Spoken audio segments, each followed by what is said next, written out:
neutral space that bombs start to control now that it's harder to react to. Yeah, and that neutral space at range is going to be one of the most pivotal things in this matchup because both characters have tools at that range. Inkling with the splat bomb, Link with a plethora of options and tools and weapons and stuff. I like the back air. It doesn't lead into the grab yet. I don't think that works till about now-ish % either. So we're going to get a little bit of a execution test already. Cross up. Honestly, I'm already kind of impressed with the spacing for both players. We've seen both of them play very carefully around each other. Very it's a really respectful game so far. And Rigz playing a lot in the air. Yeah, it's kind of surprising to see, right? So like normally you'd expect the Link to kind of stay a little bit grounded unless they've got maybe bomb in hand. And then you see the Inkling start to maybe zoom around a little bit with nair and back air as they're trying to approach in with it. But I mean, we really haven't seen the rapid jab from Inkling yet. That air dodge is actually really well timed because the up air from Link has so many active frames. Carry on that, nothing off of it. Okay, gets the jab lock. All right, and stage control gets on stage. Oh, but that definitely. I feel like he committed to that edge guard a little bit too late, and then over committed to the edge guard, and then he got hit out of it. That could have been a stock from Wolf, but you saw Rigz there actually just start to creep in a little bit on the neutral exchange, and that's what led to that fair connecting. Yeah. So this is not out of hand by any sense. Oh, by no means. It's just like now it's where things get a little bit dicey, right? Because Inkling is one of those characters where can start to really rack up damage pretty quickly, but you don't want to start taking those trades with a heavy like Link. Yeah, exactly. Like the first stock advantage, like the advantage that you get from taking the first stock is, I think, better for Link because when you are at the pressure that Inkling is at right now of having to even up the stocks, Link has the tools to do that a lot more than Inkling does. Inkling's looking for like Inkling's straight hit kill power is nowhere near what Link's is. Oh, not even in the same area code. And that pressure that is created by taking the first stock has now led into taking the second stock because Wolf is pressured into these more unsafe options. And what could have been a 2-2 game is now a 2-1 game. Yeah, but we went from a super close game one to just Rigz locking down that second stock. Like now, first stock advantage is so strong. Even now with the lead, you can see Rigz even that same kind of slow-paced neutral, doesn't want to overextend, really just making sure that he finds his hits and then every hit matters. Absolutely. And that has to be the game plan for Wolf as well. But you can't afford to overextend against Link, especially with, that frame 3 nair staring you in the face. And you see now he starts to opt for those space backers a little bit more.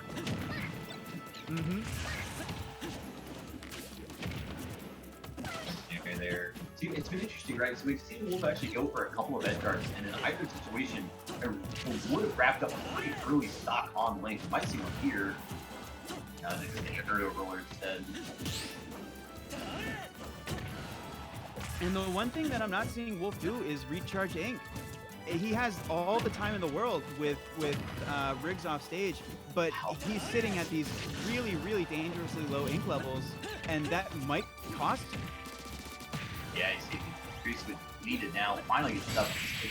I can understand that he wants to try to keep advantage and try to keep that positioning as much as possible, but when your opponent has resigned himself to commit to that mid-range game, there's no reason not to reset your resources a little bit. Yeah, and like even with Rigz off stage, like there's Inkling is a character where you never have to be standing still. No. And like even recharging Ink is not standing still. Dash dancing is not standing still.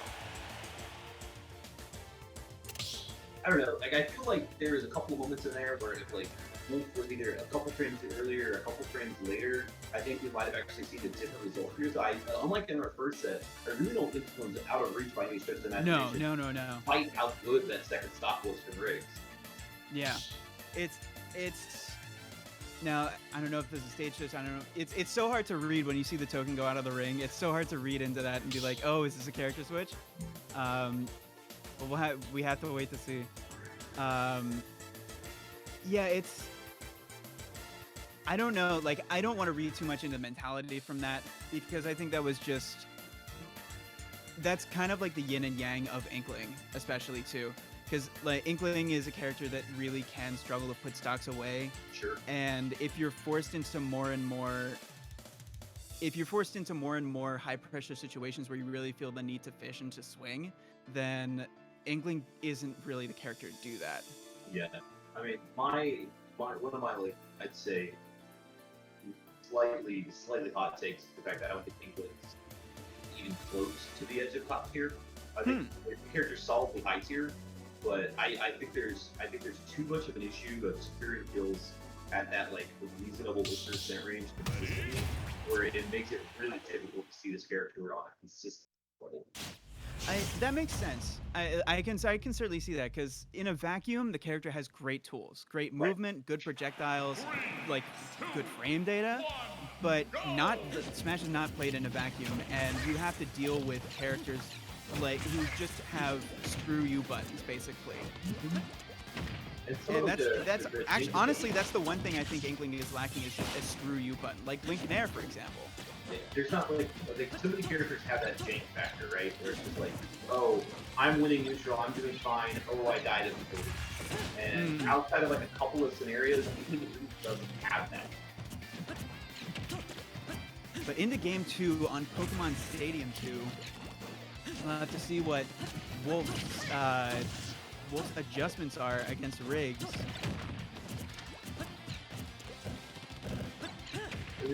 I just think we'll start to both sides here. Rigz are a little bit more understanding of what shield habits at this point, so we're seeing him start to extend this lead early.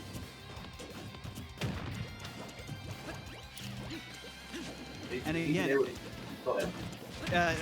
Wolf is playing with really, really low ink. And that's not something you have to be doing when you're kind of dashing back to create space for yourself. Good call on the drum. And yeah. even when he is getting hit too, it doesn't seem like he's super confident in either. Like previously we saw him back air and immediately roll.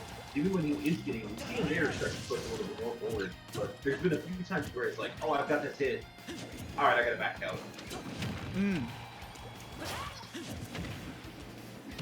Didn't quite cancel the roller quick enough to get a punish there. That easily would have been the first stock if that forward smash connected. However, this is like he's pretty much seen and evening out here by Will. And then get back to center too. Definitely in a pretty good position. Oh, okay, going in. And now finally at full charge, finally at a full ink tank. You see the Master Blade, the sword effect.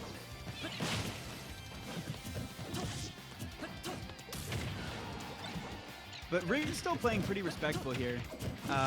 Like not overextending on these low percent strings. Yeah, really kind of recognizing what Link has as a toolkit, right? Like what he has and what he doesn't have. Now that down air. That down air is what cost it, like that high down air, very, very telegraphed is what cost him that entire stock. He did not have a jump in that situation.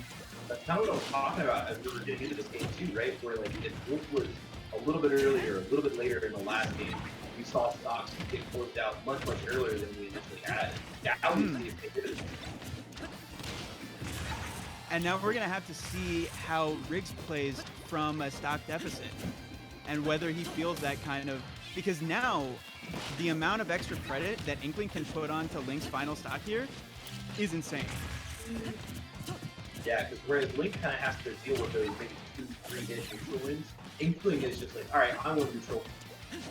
30 seconds later, you can have advantage back. Like the 40 to 50% strings that Inkling can get off of a throw or like any one of their combo starters are so valuable specifically now, because now is when you want to get damage. I like the way there that you could empty hop, try to read where Wolf comes back, but instead Wolf actually sends up the center. Yeah, guy. Okay. Oh no, it didn't get the jump off in time. Yeah, of course it dropped him, and maybe he thought he had a tech there or something. Yeah. Like, we couldn't bother to, you know. And now the percent lead is all but gone. Yeah, that's like the crazy part, right? You're like, Link gets to 2 hits, and someone is like, oh, I've got 40-50%. Yeah. He doesn't skip arm day. No. Vocal training, not as much. Here, nice. Now a little bit of ink left in the tank.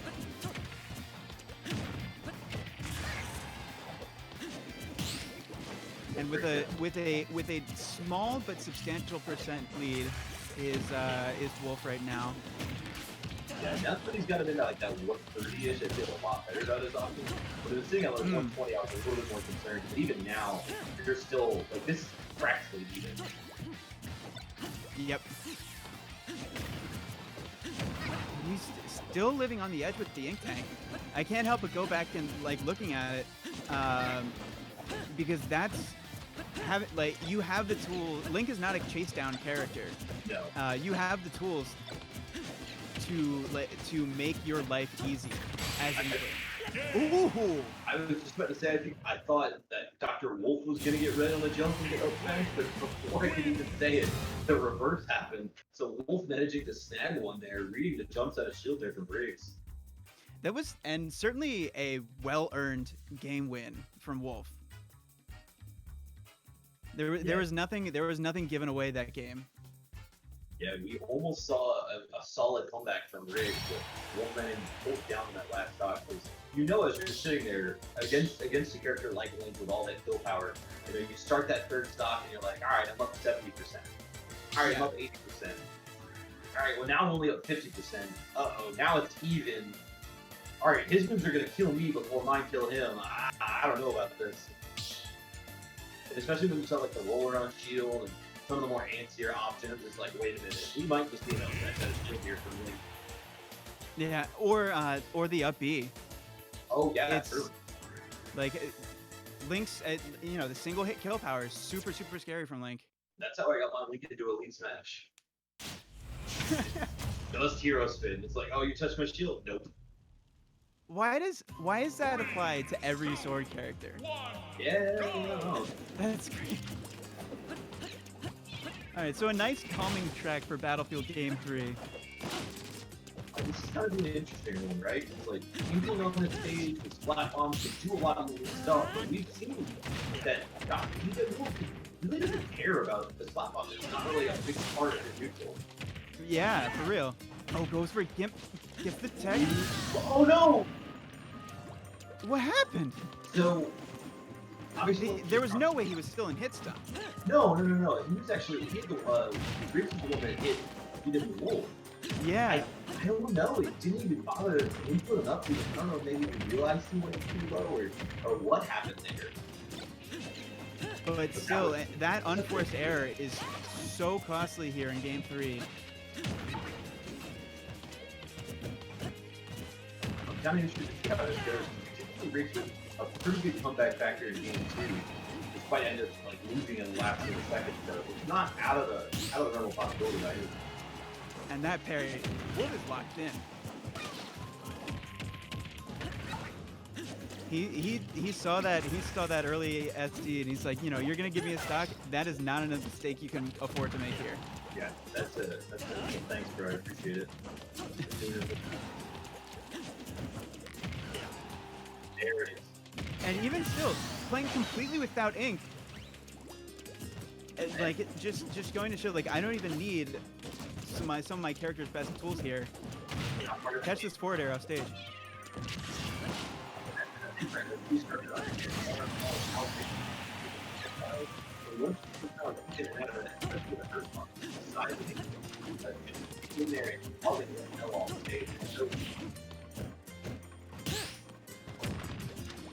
And being really patient in shield too.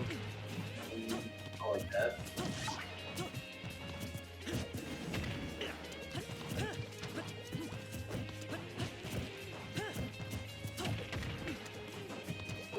And that little scramble is really scary.